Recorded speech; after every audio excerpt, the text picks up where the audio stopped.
Hello, here joining us tonight, Facebook, we are on again, sharing again from some concepts, a little grace, some peace and some grace, hopefully to share with you tonight that will allow you to sleep better, rest better, but also to take control of your life. And so we're excited to be here, and we give it some moments, some time just for people to log on.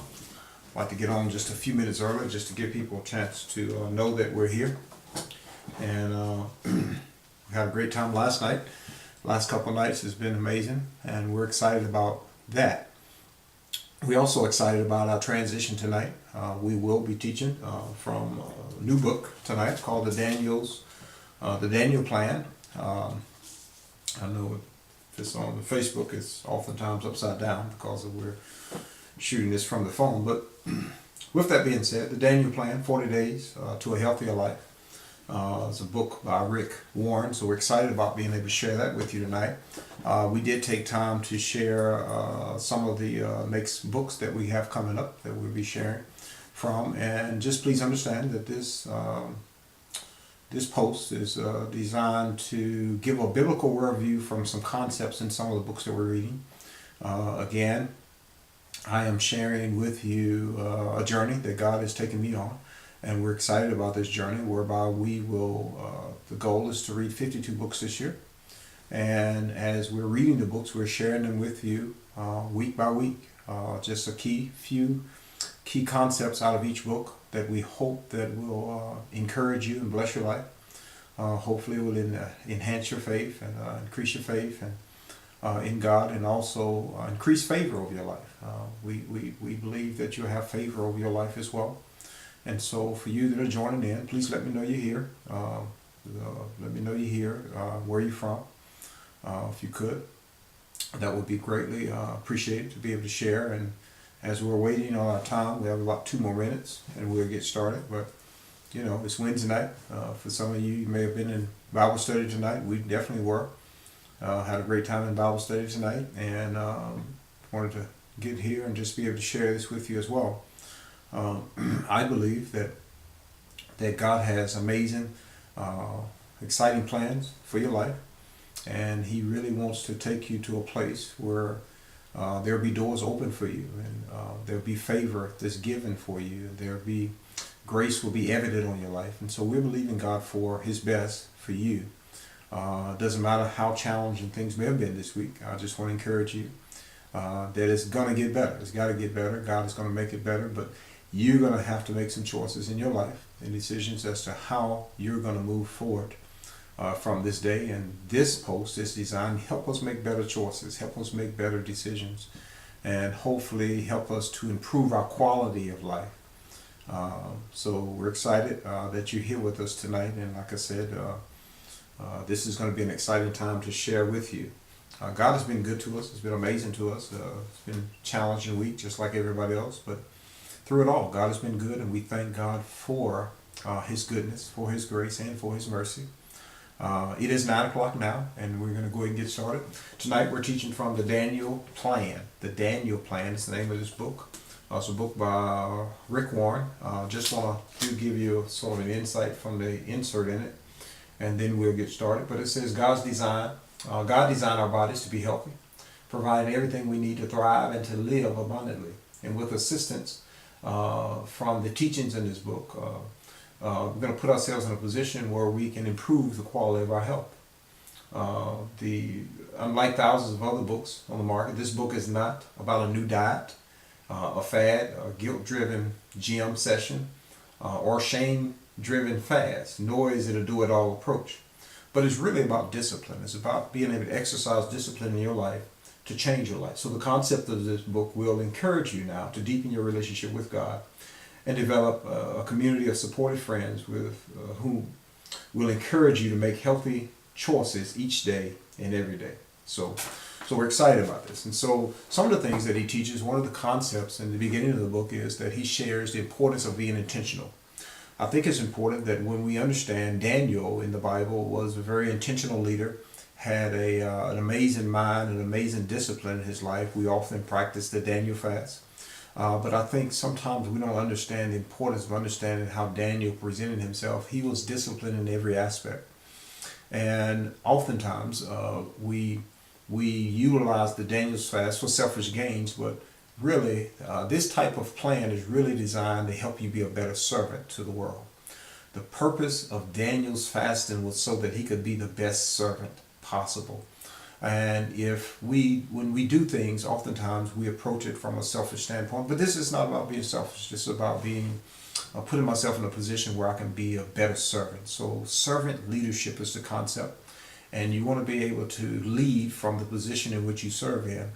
And I believe that those that are the greatest in the kingdom, greatest in the world, those that serve, not to be served, but to serve. And that's why Jesus, that was an amazing thing about his ministry. He came to serve and not to be served. So with that concept then, the book, the writer, he talks and opens up in the introduction, and he talks about how that if you really want to bring about change in your life, then change will oftentimes start. It begins when with you committing your body to God. Romans 12:1 says, "I beseech you therefore, brothers, by the mercy of God, that you present your body as a living sacrifice." So presenting your body now as a living sacrifice is important, because it is change often begins when you commit your body to God. So committing your body to God is the first step of change. I think it's a step that oftentimes we overstep in our attempts to be committed to things. And so you want to start with the body. It also, the concept is understood that you present your body, your bodies are to be presented, but your mind is to be renewed. So it's a combination process.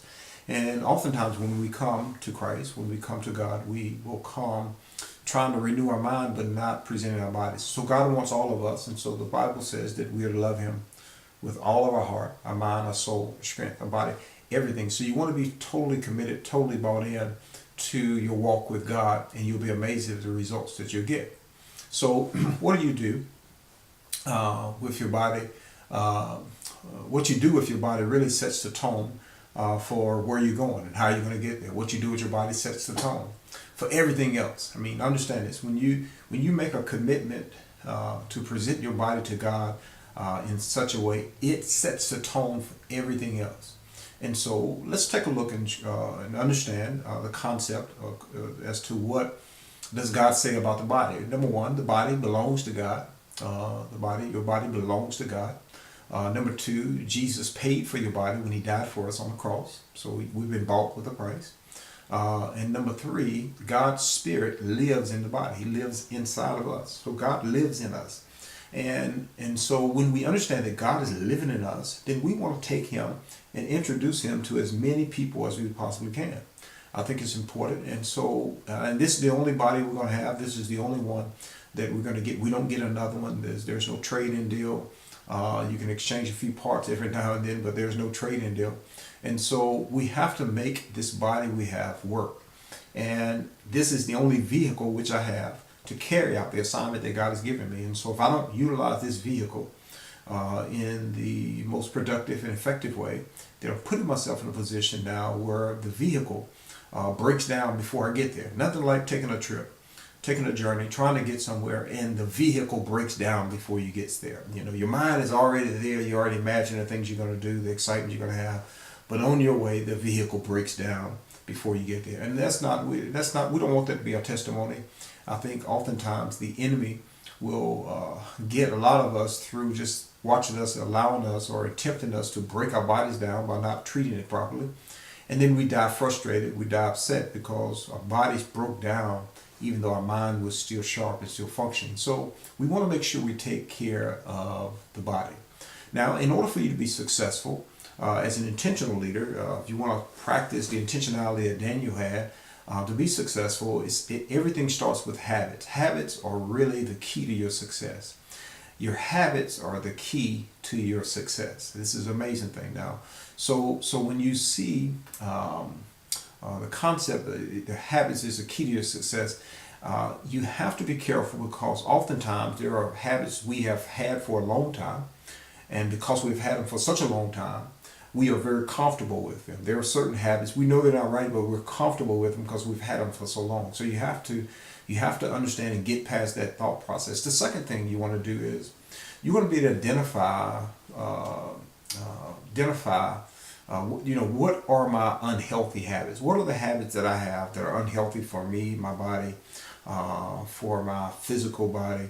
What are the things that I do that are not really good for it? What are the things how am I hurting myself? How am I shooting myself in the foot? What am I doing to disrupt?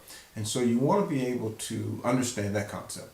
The third thing is that please understand that when you're involved in an unhealthy habit, it will pay off. Unhealthy habits always pays.